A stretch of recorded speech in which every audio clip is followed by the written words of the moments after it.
বললাম, কি হয়েছে? এমন বিচলিত হলেন কেন? মাগো, তুমি কি আমাদের বিজয়ের বউ জেসি, যার গতকাল রাতে আমার ছেলের সাথে বিয়ে হয়েছে? আপনার কি সন্দেহ লাগছে?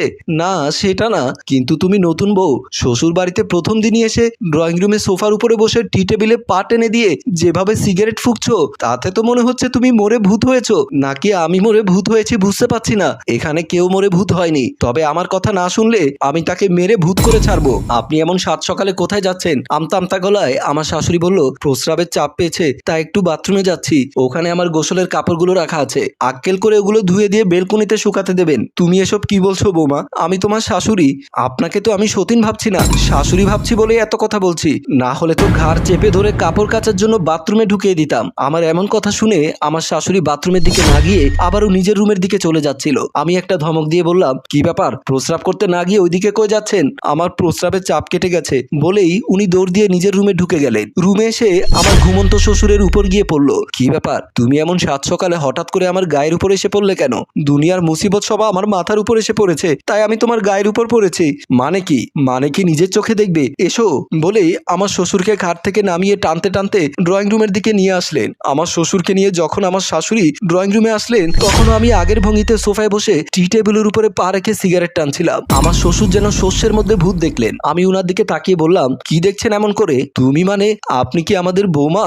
বৌমা নয়, বলেন জ্বলন্ত বোমা। 19 থেকে 20 হলে ব্লাস্ট হয়ে পুরো ঘরটা ধ্বংস করে দেব। এমন কথা শুনে আমার শ্বশুর শাশুড়ি ভয় পেয়ে গেলেন। এখনো তো মাত্র শুরু, ওনাদের হৃদয়ে কাঁপন তুলে দিতেই তো আমি এই ঘরে এসেছি। আমার শ্বশুর এখন কিছুটা সাহস সঞ্চয় করে বললেন, দেখো মেয়ে, এটা তোমার বাপের বাড়ি নয়, এটা তোমার শ্বশুর বাড়ি। আর তুমি বিয়ের পরের দিনে এসে শ্বশুর বাড়িতে বসে সিগারেট টানছো? এত বড় স্পর্ধা তোমার হয় কিভাবে? আমি একটা ধমক দিয়ে বললাম, গলা নামিয়ে কথা বলুন। আগেই বলেছি আমি বৌমা নয়, তরতাজা একটা বোমা। শুনুন, এই বুড়ো মহিলা আমার জন্য নাস্তা তৈরি করবে, আর আপনি গিয়ে আমার গোসলের কাপড়গুলো ধুয়ে বেলকুনিতে শুকাতে দিয়ে আসবেন। আমার শাশুড়ি কাপা কাপা গলায় বলল, বোমা, উনি তোমার শাশুড় হয়, উনি হার্টের রুগী, উনি কিভাবে তোমার গোসলের কাপড় ধোবে? অত সব বুঝি না, উনি আমার গোসলের কাপড় ধোবে আর আপনি আমার জন্য নাস্তা তৈরি করবেন, যান। আমার এমন কথা শুনে আমার শ্বশুর বলল, মগের মূল্য নাকি? বিজয় কই? ওর বউ এগুলো কি শুরু করেছে? বিজয়, এ বিজয় বলেই ডাকতে ডাকতে আমার শ্বশুর শাশুড়ি আমাদের রুমের দিকে গেল। এসে দেখে বিজয় মনের সুখে নাক ডেকে ঘুমাচ্ছে। আমার শ্বশুর বিজয়কে একটা খোঁচা মেরে বলল,